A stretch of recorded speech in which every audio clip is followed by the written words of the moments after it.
In this episode, you'll find out what a trip to a Chinese restaurant can teach you about ketogenic diets.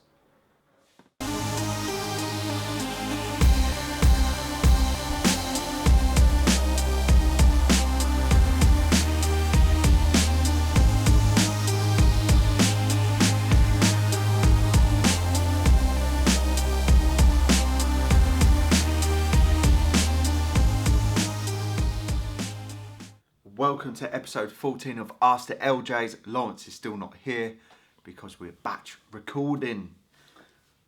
Adam's back, the great Ali, as I call him. And Lawrence, we've replaced you with a snap code which has my hair and my beard, but people probably would think that is you anyway. That is my hair, isn't it? It looks more like me, to be honest. You reckon? The face is a bit, yeah. There's a lot of beards and spiky hair and fitness. Yeah, if you ain't got spiky hair and fitness, you better have a beard. So yeah, if you are watching this on YouTube on your phone or Facebook, or if you're listening to this on a podcast, Mitch, make sure we put the URL of the Snapchat. You can either screenshot this and then add us by a screenshot, or you can just add us by @ShredByScience. Right, let's get into the show. So today is something I have not really looked at for a long time. You obviously know about it because when we went to the Chinese restaurant, and I'm like, yes, can I have my hot and sour soup and my sweet and sour chicken with steamed rice, not egg fried rice. Adam goes up to the guy and he goes, can I replace the rice with salads? The guy actually refused him and said, no, you can't. You have to order off the other meal. So then Adam watched me eat a whole bowl of soup and my chicken sweet and sour. To be honest, I think this is what I was saying to Luke earlier. It's a great lesson in business. Yeah. And just generally not, and just being able to be flexible. I mean, aside from the actual hilarity of that situation, he just lost out on what, £6 to £10 worth of. Yeah, it was £6, but then also because he couldn't replace steamed rice with some vegetables, it's like literally. I decided to not give him a tip. Well, I normally tip. So because my pal didn't have his dinner or his lunch, domino effect. He lost out on the £6, which would have been for your lunch or potentially more, and he lost out on the tip as well. So yeah, it's going. I would have probably tipped him as well. So yeah, so he definitely probably lost out like £10. Yeah, at least. Silly man. So yeah, don't be too inflexible when it comes to your business. And it's part of the reason why at the Shredded by Science we're actually going to be breaking up individual modules. So some people might not want to do module 1 or not want to be a personal trainer, but might want to actually do Dr. Mike Zerdos's module 3, which they can get access to that very soon once we get the website up. So going back to Keto Boy here, who makes you feel, to be fair, do you know, most people feel like, I feel awkward if you're just sitting there watching me eat. I'm like, I don't care. Yes, whatever. I really don't care. But for those which, probably most people, what they think of keto and what actually is keto are probably two different things. So if you can explain, obviously, so you have done a podcast with SBS Radio with Lawrence, and that was quite a long one. Yeah, that was a lot more in depth on the sort of ins and outs and the little nuances of keto. So today we're going to keep it like 10 minutes, more of an overview. Yeah. And again, if you want to find out more details, then go and check out on the SBS Radio, and you'll be able to find that podcast. So in an overview, in a nutshell, what is a ketogenic diet? So firstly, we need to differentiate between what the medical ketogenic diet is, or what, according to clinically. clinical ketogenic diet is, which they use for health reasons. That's a really high fat, zero carb, adequate protein. So you're looking at 10% of your diet. I hate using ratios, but just for the sake of... So 10% of your diet is made up of protein. 10% would be protein, like 5% would be carbs, if that, and then the rest would be fat. So you're looking at 85% from fats. Does that equal 100%? No. Well, probably does, or maybe not. Who knows? What are you guys? Math? It's not like a set formula. Yeah. It has to be. No, it has to be, otherwise... Yeah, it's nothing. Otherwise, you're not ketogenic. Yeah. You have to be ketogenic as fuck. All the way. All the way. But, so what the physique-based ketogenic diet is, you obviously, proteins bumped up a bit more, so you're looking at 15-20% of your calorie intake comes from protein. carbs stay the same, so about 5%. Just more of a tangible way to put it, because I know how, you know, as personal trainers and fitness leaders, we love grams. Just as long as you're staying under 50 grams of carbohydrates a day, you're in ketosis. And then the rest of your diet, you're looking at 75 to 80% from dietary fat. So it's, put more laconically, it's really high fat, adequate protein or moderate protein, 0 to low carb diet. So less than 50 grams of carbs. Yeah. Cool. So in regards to when people go into ketosis, how long does that take? So there's always going to be debates over, you know, how long it takes for someone to adapt or get keto adapted or fat adapted. I think what the cool kids call it. Generally, the guideline that I like to use, just because it's easier, and this is what I have a lot of my clients do, is just give yourself 4 weeks, so 3 to 4 weeks, even though technically you'll be in ketosis within 2 to 3 weeks, just to err on the side of caution. Give yourself 4 weeks, just to make sure you're actually into ketosis, and yeah, then that just makes it a lot easier than having to like piss on a fucking keto strip or whatever. Yeah, be like, oh, not quite keto. Fuck, I missed. Yeah. I missed the stick. Yeah, exactly. Which, of course, Oh, I've hit my hand. Yeah, didn't happen to me, obviously. Yeah. So, what are some of the pros to going like more of a keto sort of direction? So again, it's going to vary from person to person, but there are some things which I've personally found common across the board with myself when I experienced it, and with clients. It's especially when you're dieting, there's a massive appetite suppressant effect. Mm-hmm. However, there's a big caveat there. I think a lot of people assume that when someone uses the term appetite suppressing, like they literally think that they're never going to get hungry, so they go into ketosis and they will just, you know, never get hungry. Again, with everything, there's like a point where, you know, you will, you know, when you start to get leaner, you know, your body fat starts to get below the 10% number, you will start to feel hungry. You know, it's going to happen. You can't hack, you know, physiology, your body, whatever.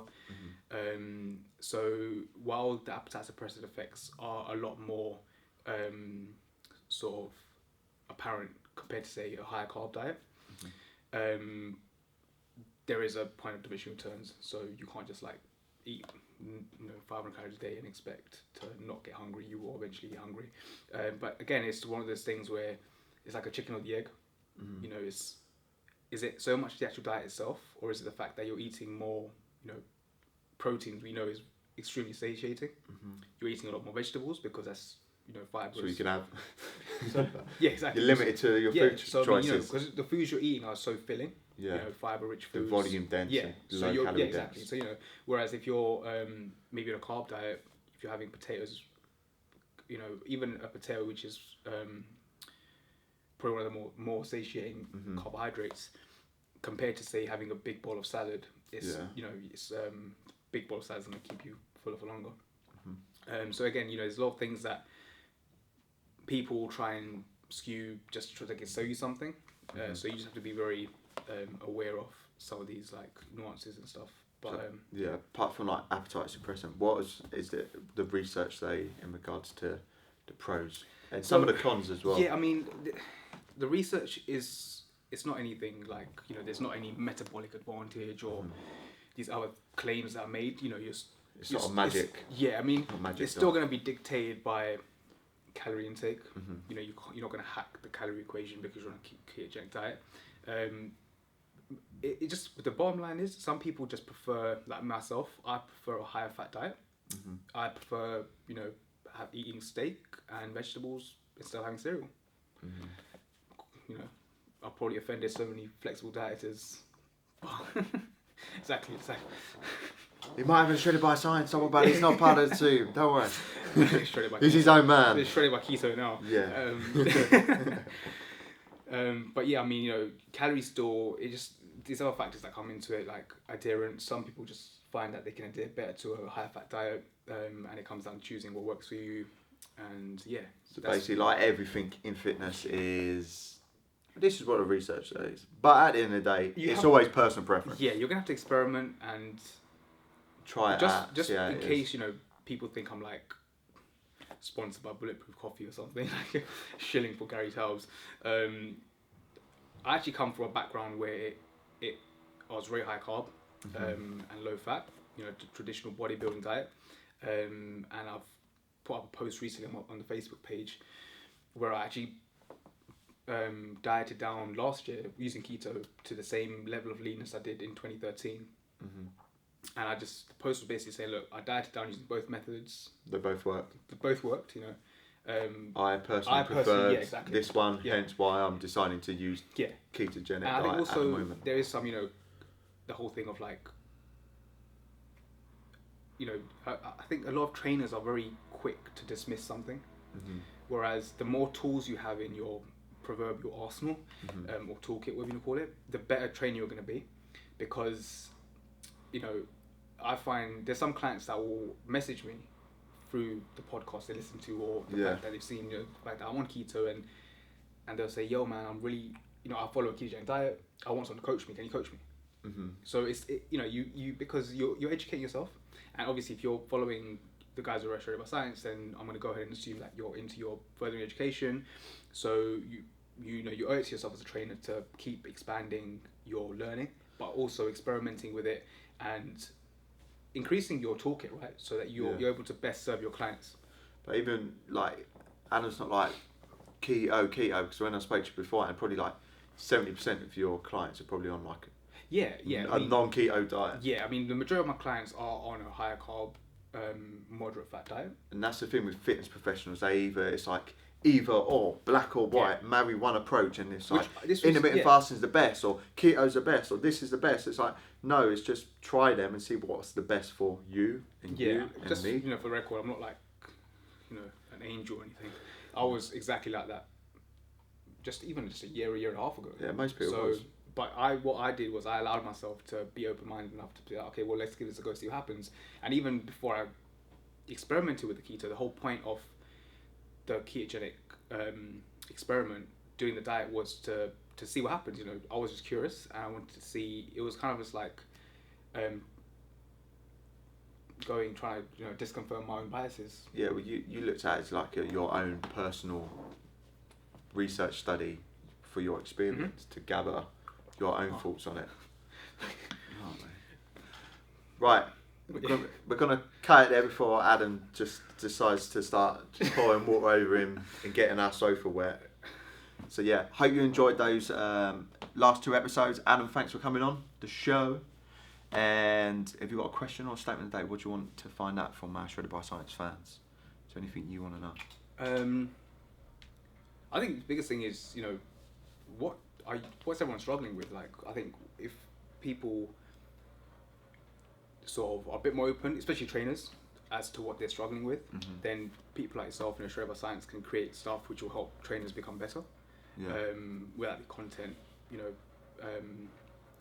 information on your, you know, blog posts, etc., which will obviously help move the industry forward and make better trainers. Perfect. See you soon, guys. Take care.